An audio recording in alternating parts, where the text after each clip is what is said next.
কোটা সংস্কার দাবিতে চলা বিক্ষোভ দমনে নিরীহ শিক্ষার্থীদের উপর অতিরিক্ত শক্তি প্রদর্শন, গুলি করে ২০০ জনের বেশি মানুষকে হত্যার ঘটনায় নিরপেক্ষ তদন্তের দাবি জানিয়ে আসছে মার্কিন যুক্তরাষ্ট্র সহ বিভিন্ন দেশ। Human rights watch, amnesty international সহ আন্তর্জাতিক মানবাধিকার সংস্থাগুলো। এসব দেশ ও সংস্থাগুলো চাইছে হতাহতের ঘটনায় জাতিসংঘ নিরপেক্ষ তদন্ত করুক, কিংবা নিরপেক্ষ তদন্তে বাংলাদেশ সরকারকে জাতিসংঘের সঙ্গে সহযোগিতার ভিত্তিতে কাজ করুক। এরই ধারাবাহিকতায় যুক্তরাষ্ট্রের নিউ ইয়র্কে স্থানীয় সময় বুধবার জাতিসংঘের সদর দপ্তরে নিয়মিত প্রেস ব্রিফিংয়ে আলোচিত হয় বিষয়টি। ওয়াশিংটন থেকে ভার্চুয়ালি যুক্ত হয়ে এ বিষয়ে প্রশ্ন রাখেন খালেদা জিয়ার সাবেক সহকারী প্রেস সচিব মুশফিকুল ফজল আনসারি। প্রশ্নে তিনি বলেন, বাংলাদেশের বিভিন্ন জায়গায় ছাত্র বিক্ষোভের উপর দমনপীড়ন চলছে। ক্ষমতাসীন কর্তৃপক্ষ কি জাতিসংঘের সহায়তা চেয়েছিল? স্বাধীনতা ও নিরপেক্ষ তদন্তের নামে রাষ্ট্র নিয়ন্ত্রিত প্রতিষ্ঠান দ্বারা পরিচালিত কোনো তদন্তে জাতিসংঘ সহায়তা করবে, নাকি জাতিসংঘ নিজেই নিরপেক্ষ ও স্বাধীন তদন্ত করবে?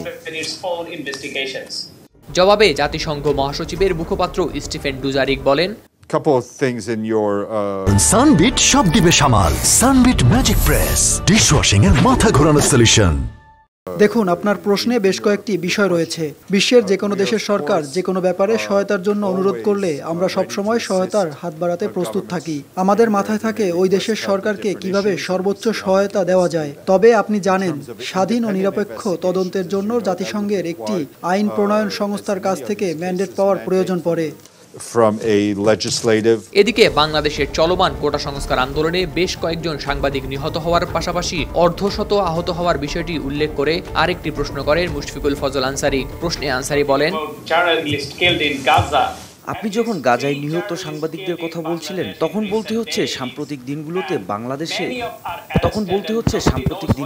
বাংলাদেশে অন্তত ৩ জন সাংবাদিক নিহত হয়েছেন।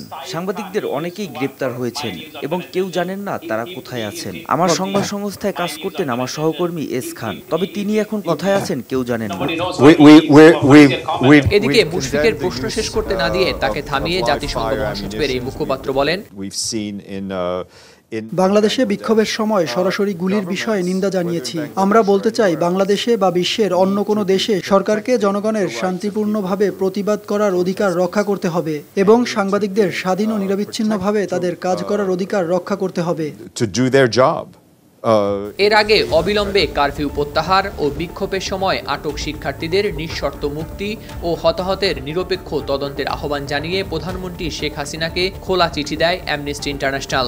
ওই খোলা চিঠিতে সংগঠনটির মহাসচিব অ্যাগনেস ক্যালামার্ড সহিংসতা বন্ধ, ন্যায় বিচার নিশ্চিত করা এবং বিক্ষোভের সময় ২০০ জনের বেশি মানুষের মৃত্যুর জন্য জবাবদিহি নিশ্চিত করতে জরুরি ও দৃঢ় পদক্ষেপ গ্রহণের আহ্বান জানান। অন্যদিকে কোটা সংস্কার আন্দোলন চলাকালে ছাত্রদের বিরুদ্ধে বল প্রয়োগ ও সহিংসতার জন্য নিরাপত্তা বাহিনীর বিরুদ্ধে মানবাধিকার লঙ্ঘনের নিরপেক্ষ তদন্ত চেয়েছেন মার্কিন যুক্তরাষ্ট্রের মেরিল্যান্ডের সিনেটর ও সিনেটের বৈদেশিক সম্পর্ক বিষয়ক কমিটির চেয়ারম্যান বেঞ্জামিন লুইস কার্ডিন এবং নিউ জার্সির সিনেটর কোরি অ্যান্থনি বুকার।